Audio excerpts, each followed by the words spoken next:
optimistic about Jamaica and share the optimism that actually over the next few years, Jamaica can be on a radically different trajectory than it has been over the last 20 years.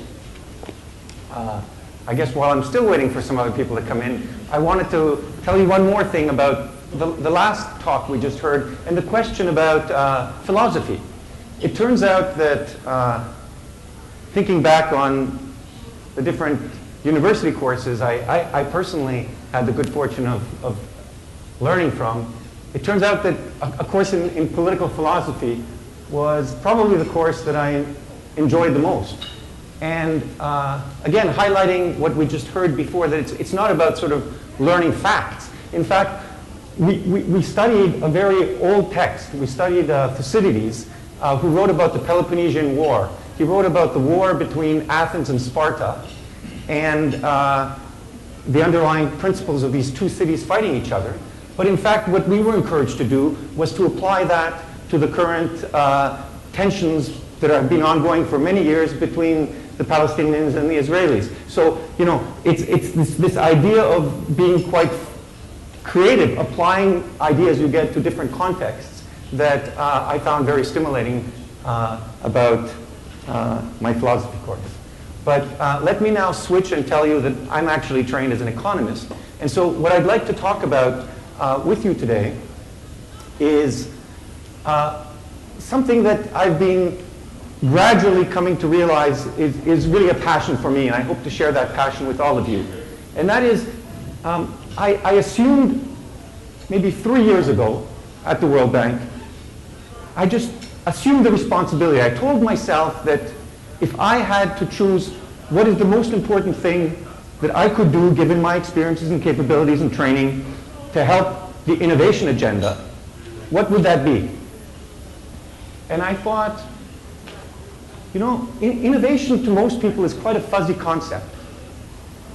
And that's part of the problem.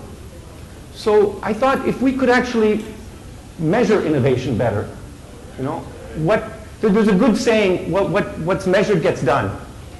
And so I thought if we could measure innovation better, that would help businesses. It would help businesses understand, you know, what they're doing and what they could be doing differently, and how much they're actually spending in terms of their outlays on capabilities that build their ability to be more innovative. It would also help policymakers then understand what really matters, and therefore it's an agenda to say what really matters for job creation. We hear sometimes, you know, that particular trajectories of innovation may actually lead to machines making some people redundant, and we certainly don't want a productivity growth trajectory that helps only the well-to-do. We want a productivity growth trajectory that helps everyone. So, you know, measuring innovation capabilities and understanding which types of innovation capabilities help, say, the less well-off. At the World Bank, we now have a new goal. We always had a goal about reducing poverty, but now we have a new goal. The first one is still, now it's about eliminating extreme poverty, but the second goal is about shared prosperity. And what do we mean by shared prosperity? We mean increasing the per capita income growth of the bottom 40% of each country's population. So that's a challenge. That means, how to do that? Well, it's businesses that do that, because it's businesses that create jobs. Without jobs and earnings growth, we're not going to increase over time the per capita income growth of the bottom 40%. So of course then the link is, what kinds of innovation capabilities will help firms, businesses, increase the earnings potential and the jobs potential of the bottom 40%. And that's sort of my journey, is to better understand innovation capabilities and how that links with shared prosperity. So now that we have most people in the audience, let me flip to a nice statement by the chairman of the US Federal Reserve, Ben Bernanke. And he launched part of this trajectory I'm telling you about a couple of years ago at a conference in Washington called New Building Blocks for Jobs and Growth. What are those new building blocks? They are about measuring innovation capabilities. They're about measuring what we call intangible assets. What are intangible assets? Things you can't touch. It's not there, but it's critical. It's knowledge-based. Okay. And so the thrust here is an optimistic one. If we want to promote innovation, we need to measure it. And then say, how does it link to shared prosperity? So what I want to do in the remaining 25 minutes is first tell you my own definition of innovation, to take that fuzzy concept and make it at least understandable for me and hopefully for all of you, and then talk about this new building block, which is knowledge, and how to measure it. Then give you a very concrete example, and then talk a little bit about policy links. So I start with innovation. I think an easy, nice way to think about it is a mix of technology and entrepreneurship. But then again, what do we mean by technology? For me as an economist, a technology is anything that helps transform inputs to outputs. So we tend to think of sophisticated machines embodying technology, yes, but management, what we talked about this morning, lean management processes, those are also technologies. Okay? So I put there products, processes. What we talked about this morning is all about the organizational technologies. And then, of course, there's the marketing side, which is very important, understanding what people want, and then once you improve your quality, branding it and selling it. So the critical part about the innovation is actually that it's something new. So a firm, I put non-replicative. What it means is you're not just duplicating. So if you're a firm and you hire some more workers and some more machines to do exactly what you're doing, that's fine, that's good for, but that's not what I'm talking about. I'm focusing on the new. Now, when I start talking, say I went to India and they wanted to learn about my thoughts about innovation. So they immediately started talking about nanotech and biotech because that's sexy. That's sort of cutting edge frontier. That's good. But for most businesses in most countries of the world, the most important thing is not new frontier to the world. It's about new to the firm. It's about taking existing knowledge from someone else. Remember that nice chart that Albert just talked about before, where there was sort of a world class, and it's about getting to world class. So my big message in India was, there's so much divergence between those who, in the same industry, in the same product line, between those who are close to cutting edge and those that are really not doing very much. And if they could only learn from those that are cutting edge, that's the big payoff. So I would focus mainly on the adaptive.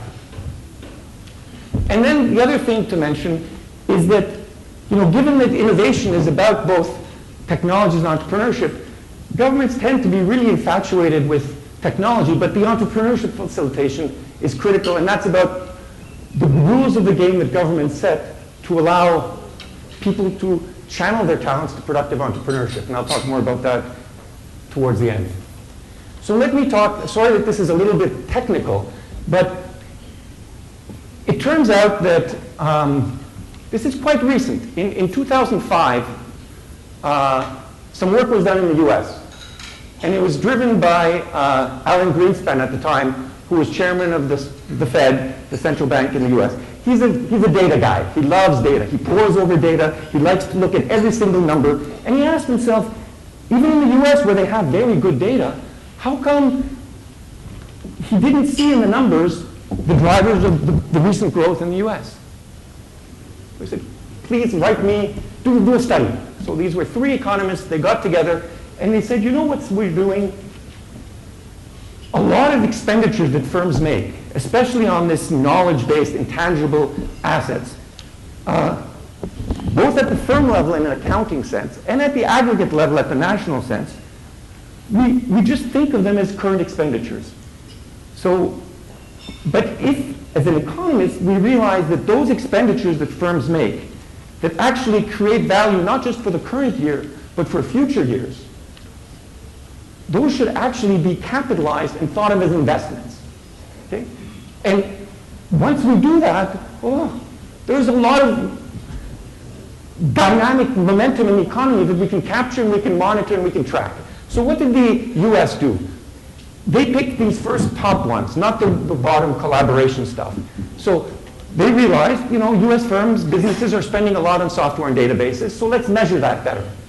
They spend a lot on R&D, on mineral exploration, even entertainment. So it turns out, if you're working in the creative industries in Hollywood and you make a TV show and it's not that successful, fine, that's a current year expenditure. But if you hit the jackpot, and some of you may know about Seinfeld, for instance, which is kind of a funny show that actually has reruns and reruns and reruns and reruns. Like The Simpsons, for instance, reruns. So that's creating value over many years. That's an investment in knowledge that actually creates value because people are willing to pay for it. So that gets capitalized. Then we have these other categories which are harder to measure. They're currently not being capitalized by the US, but they should be, which is training, spending by firms on understanding what consumers want through market research, but also then branding and advertising, and finally, all the kinds of organizational improvements that Albert talked about, which is about lean manufacturing processes. So that's what the US calculated. I then did the same exercise for Brazil. And I realized, these numbers are there, not so big. And I thought maybe something's missing. And it turns out what's different between the US and, say, Brazil? Well, the US is at the cutting edge at most, in most industries, whereas Brazil and most other countries that are behind the technological frontier, it's all about catch-up. So this notion about building networks, learning from other businesses who are doing things like you, learning about from global value chains, learning, so for instance, a farmer who learns that from his neighbor that he's using a better seed that's better adapted to his local soil, or he's using a better fertilizer, he or she, the neighbor, is starting to use software and is actually tracking the yields and getting increases in productivity from that. So these sort of collaborate, how much time does that business spend in learning those things? That's very important, because when we start being able to compare what really matters for driving innovation, it's all these things, and we can't actually measure most of them. So, sorry that this is a little bit lots of numbers here, but what I want you to focus on is just, so what is this? These are numbers for the US, for China, and Brazil. And these numbers, so on the left-hand side, so you see at the bottom here, 10.35, okay? That's 10% additional to the US economy that wasn't measured before because we're measuring these intangible assets. We see in China 7%, 7.08. That's 7% additional value to the Chinese economy, 7% more stuff, GDP, the value of goods and services produced in the economy that we weren't measuring before. And in Brazil, it's 4% more.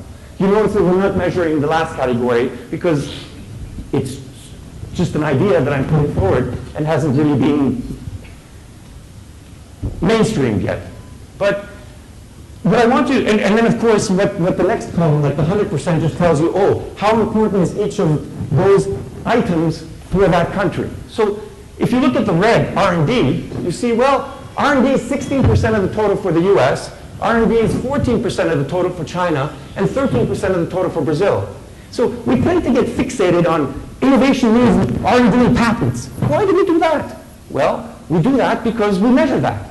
Why do we measure R&D and not these other things? Well, the US, for instance, gave an R&D tax credit. The minute you give a tax credit, the whole set of accountants and lawyers has to measure how much each firm gets, because otherwise you're going to get more or less tax credit depending on, so R&D we measure, but somehow that gets us focused. It's like the joke about if you lost something, go look where the light is shining because you can see there. Well, you probably lost it somewhere else. So all these other areas of advertising, training, spending on software and databases could be very important, and we're just not measuring them. So this is showing why how much it matters.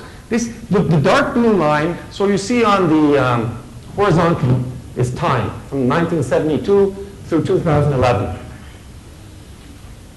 On the vertical axis is just the percentage of investment as a share of GDP. And so you see that it's only been since about the mid-1990s where the two lines cross. The dark blue one is investment in knowledge-based capital. So what I've been talking about, that is investment in innovation capabilities in the US.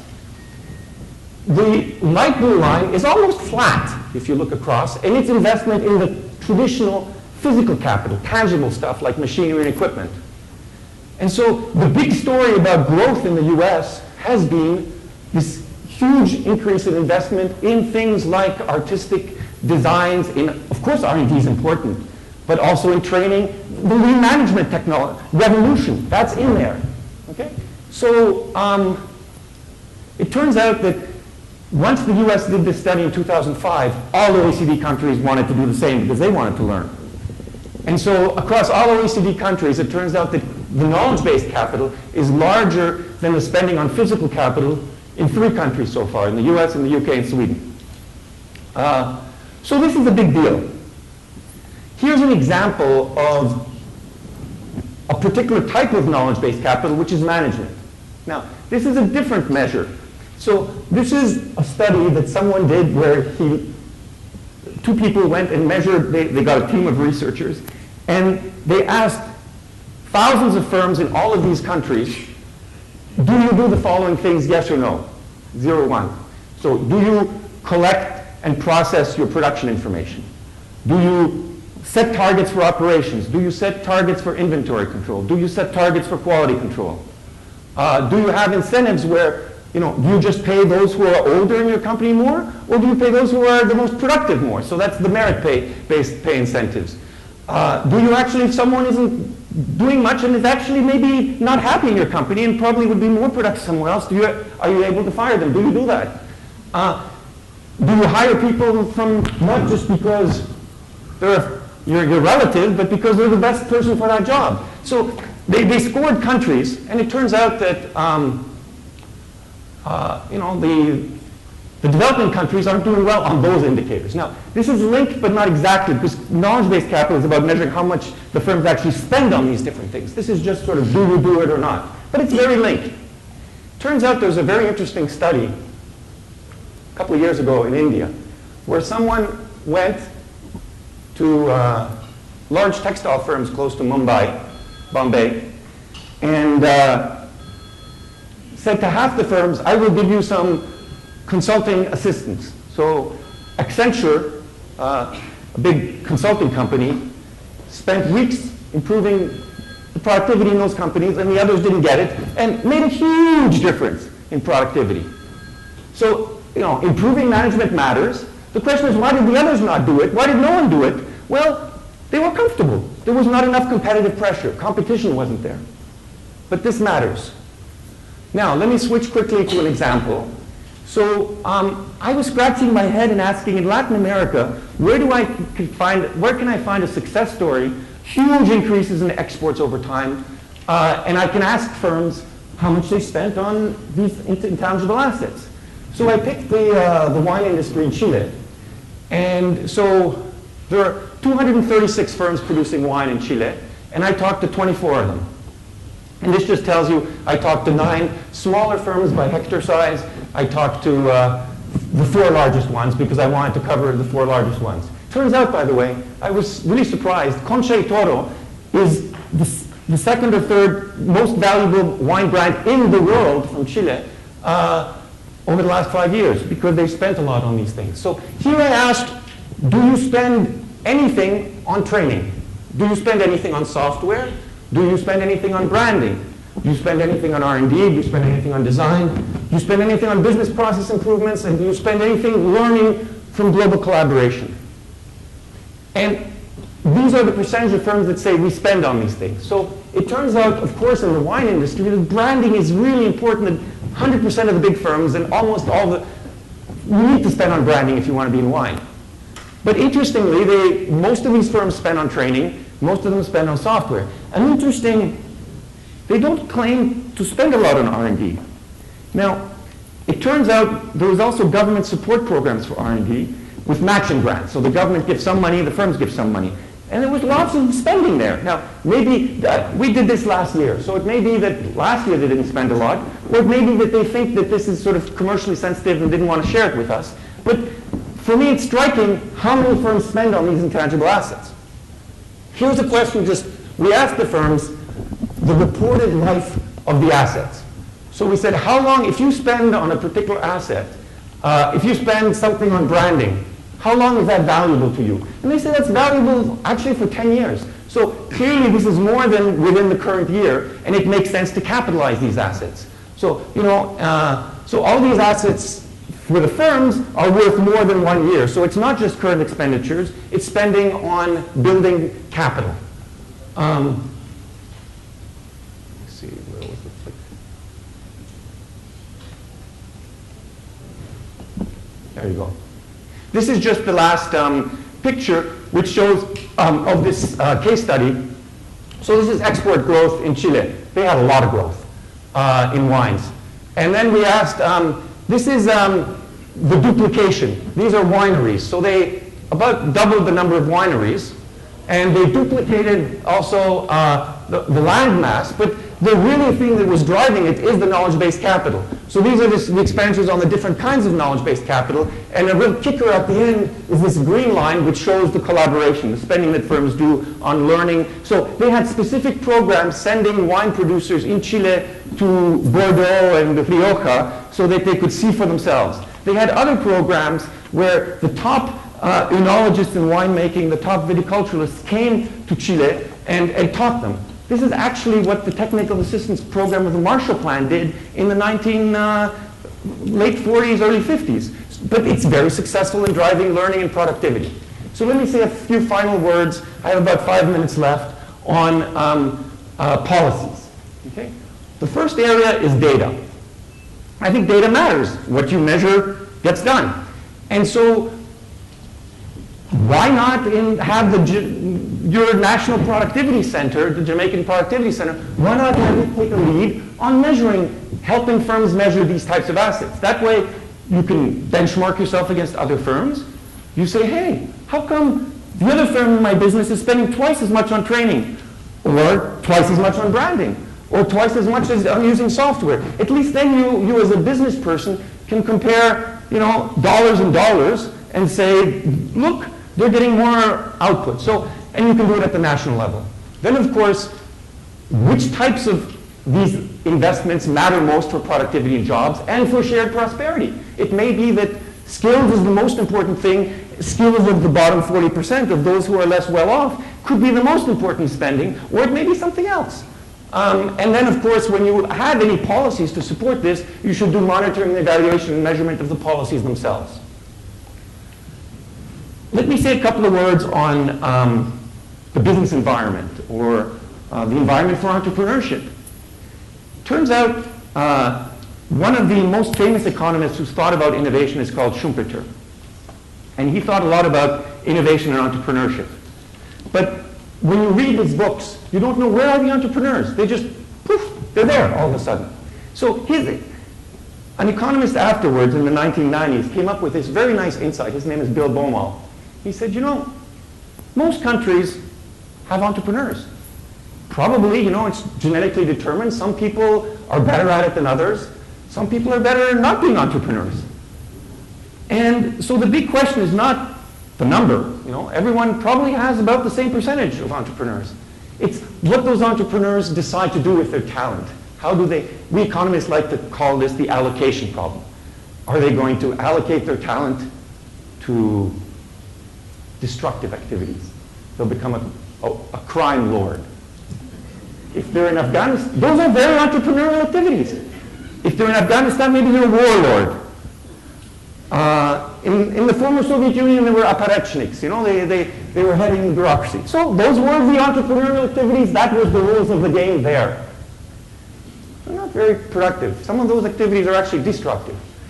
The challenge is to get the government, and people get the governments they deserve, we say. So you have to push the government to have rules of the game so that your talented entrepreneurs allocate that talent to productive activities in Jamaica rather than going to Silicon Valley or to Toronto. What kind of rules are those? Well, if you become successful and it's costly to you, what does that mean? Well, let's say you become successful because you have a great competitive idea, but your competitor in the same industry who is a rent seeker, and they haven't got a great idea, but they get huge preferences that are not transparent. So that's what I mean by the rules of the game. They have to be such that you know that there's a transparent level playing field, and those who are talented will be rewarded. And if you don't know that, then you'll take your talents and go work in Toronto, or in Silicon Valley. So I can't overstress the rules of the game for entrepreneurship. And then, of course, the other thing is you don't want failure to be too costly. When I hear people talking about Silicon Valley, they always like to say the special sauce is that you wear failure as a badge of honor on your belt. What do they mean by that? Well, that you learn through failure and that you're not ostracized. If you go bankrupt once, fine. You learn and the bank will be willing to lend to you again because they know you've learned something. Well, maybe venture capital will lend to you again. But the point is, failure should also not have a negative stigma. And that's, again, a cultural thing and comes back to the values we talked about at the beginning. Other things that governments could do jointly with business, because there should be a dialogue about what does business need, and a transparent one, not one about favors to some and not to others. So, there is the R&D agenda, but most importantly is the skills agenda, but there again, you can measure what's the impact of that spending. Collaboration is critical. These sort of, turns out that I was very impressed by the Department of Biotechnology in India. Why was I impressed? Because the head was a visionary he was offered to be head of the research at the Gates Foundation, and he said, no, I want to stay and help my country. What was he doing? He was systematically building linkages. So he has an alliance between small biotech firms in India, universities in India, and NIH in the US. For vaccines for poor people. He has another alliance with biotech firms in India, the Swiss government, and universities and companies in Switzerland for biotech applied to seeds and plants for saline environments, high salinity of the soil, where nothing's available in India right now. So to me, those kind of learning alliances, they can be joint ventures, they can be just business driven, but the government may have a role, but again, it needs to be done in a transparent way, through competition, through no hidden favors because you're the cousin or the friend or the son of, or the daughter of, or just because you happen to be LinkedIn, and those that are outsiders should also be able to participate. And then there's a whole range of other areas. Let me just spend a minute on competition policy, because I think competition policy is often not very well understood. In the US, it's called antitrust. And in the US, it's mainly about sort of merger control and, if a company is being abusive and trying to be anti-competitive, we'll enforce the law. Well, there's another side to competition policy, which is all about creating rivalry in markets based on a level playing field. And there, the competition authority has an important role actually in being an advocate, going across government and saying, this rule is favoring some people. This is not transparent. And so the Jamaica Productivity Center and the Competition Authority could actually have a natural alliance there. Another thought was having a speech to Parliament once a year on the state of productivity, and that would give a focal point. Anyway, there's a number of things you could think of, but let me stop here since I think I'm almost done in terms of my allocated time. I just wanted to conclude with sort of three key messages. One is on the data. How you define things matters, and it matters how you measure. So there could be a program for strengthening the capacity of businesses to better understand what they invest in innovation capabilities across the range. So yes, lean manufacturing is very important, but many, many other kinds of innovation capabilities are. And if we measure what firms spend on all of them, we then get a sense, and firms could benchmark themselves. And then, of course, the National Statistical Agency can have a role to play in better measuring, so that, when we say productivity, it's often a bit of a black box. And if we open it up, then we can understand what really matters. On the policy side, I think it turns out that somehow we always say, well, we have to get the informal firms to be formal. Yes, there are benefits from being formal, but informal enterprises also spend on intangible assets. They spend their time on knowing who has the reputation, who to buy from, who to sell to, and maybe if they're better networked, they'll get productivity gains as they eventually transition to formality. So we shouldn't forget about them, especially if we care about the less well-off. So skills upgrading, collaboration, measurement tools for government to know are the policies actually having an impact or not. It's important not just to say this is a good policy, but to be able to say, here, this was the impact from last year to this year, this is what we'd like to do for next year, and let's look at a little bit of data as well to see, is it having an impact or not? And finally, all of us can be advocates for better measurement, better understanding, and so I leave you with the thought of, we're all in this process to learn together. These were just a few ideas. I hope if they resonate that maybe we can work together on them. But thank you very much for your time, and to the future Jamaica.